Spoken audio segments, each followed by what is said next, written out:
Good morning, students. Today, let us continue the chapter The Postmaster. One heavily clouded morning, the postmaster's little people had been long waiting for her call, but not hearing it as usual. She slowly entered the room. She found her master stretched out on his pallet and was about to return on tiptoe. When she suddenly heard her name, Ratan, she turned at once. The postmaster, in a plaintive voice, said, I am not well. Feel my head. Is it very hot? One cloudy morning, she had been waiting for her master's call as usual. But on that day, he didn't call her. Then she went inside his room to check what was he doing there. Whether he was there inside or not.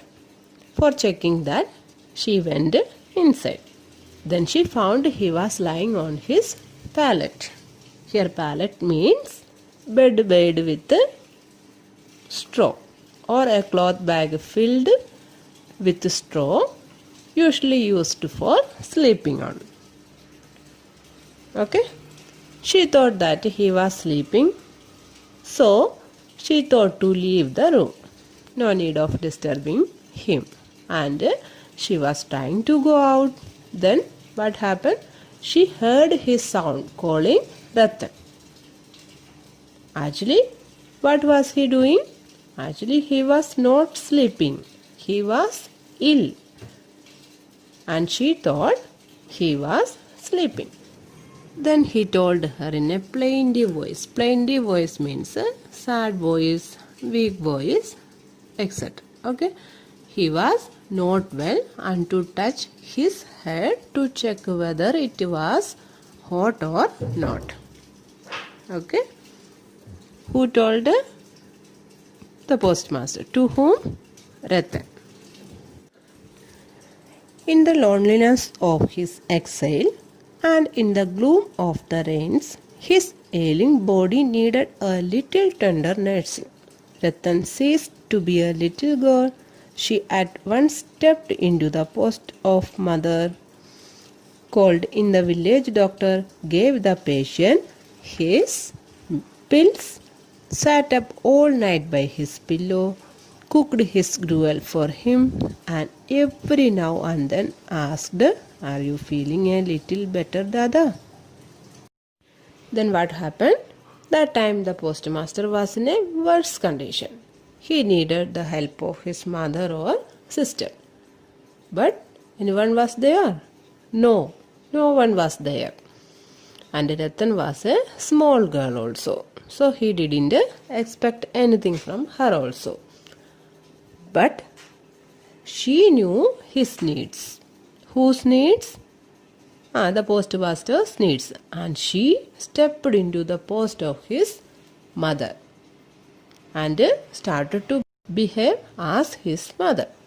What did she do for the postmaster?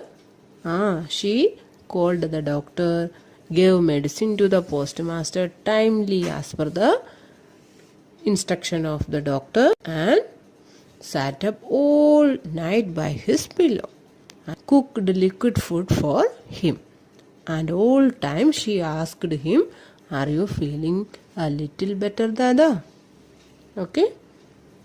It was some time before the postmaster was able to leave his sick bed.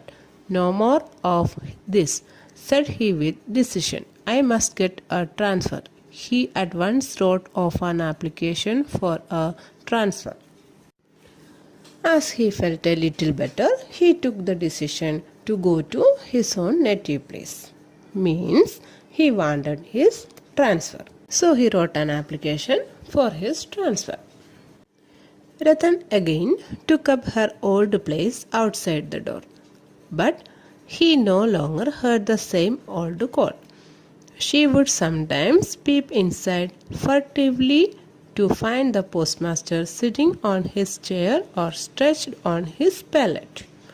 While Ratan was awaiting her call, the postmaster was awaiting a reply to his application. At last, After a week, the call did come one evening. Ratan rushed into the room with her.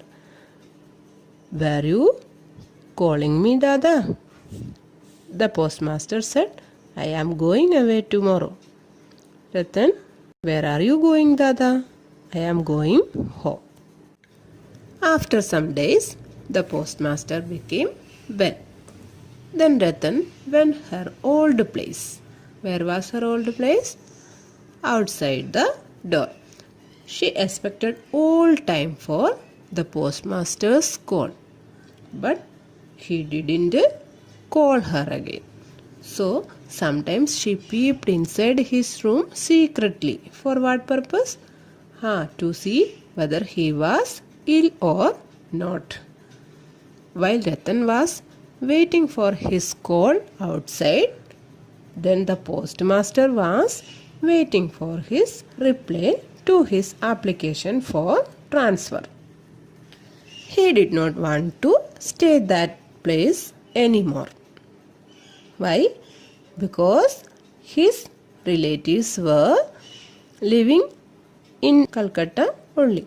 So he wanted to go back his native place. But poor Ratan couldn't know that he was waiting for his transfer. She was all time waiting for the postmaster's call. After a week, one evening, the postmaster called Ratan and she became very happy and she rushed into his room and asked her regular question. What was her regular question to the postmaster? Were you calling me, Dada? Then what was the reply of the postmaster? He told her, I called you and I am going. Where are you going, Dada? She asked eagerly. Then he said, I am going to my home. Okay. She was surprised and again she asked when would he come back. And he told her that he was not coming back. Okay. He would never come back. Ratan asked no other question. For a long time neither of them spoke another word. The lamp went on dimly burning. After a while, Ratan rose and went off to the kitchen to prepare the meal. Many new things had entered her little brain. When the postmaster had finished his supper, the little girl suddenly asked him, Dada, will you take me to your home? The postmaster laughed. What an idea, said he. That whole night the postmaster's laughing reply haunted her. What an idea. Ratan asked no other question to him.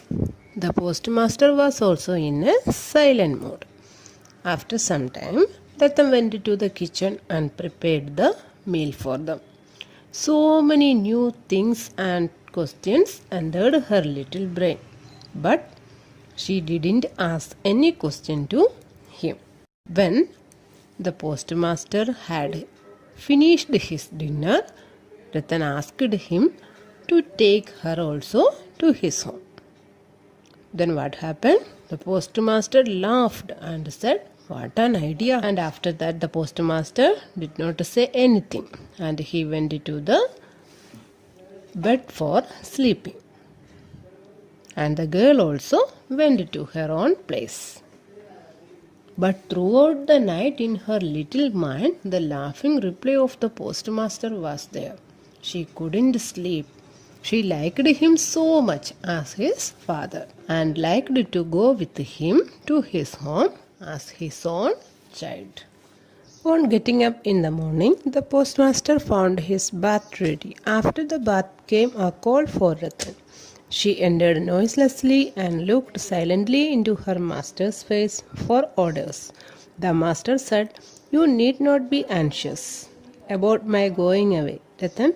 I shall tell my successor to look after you. These words were kindly meant, no doubt, but inscrutable are the ways of woman's heart. Ratan burst out weeping and said, No, no, you need not tell anybody anything at all about me. I don't want to stay on here.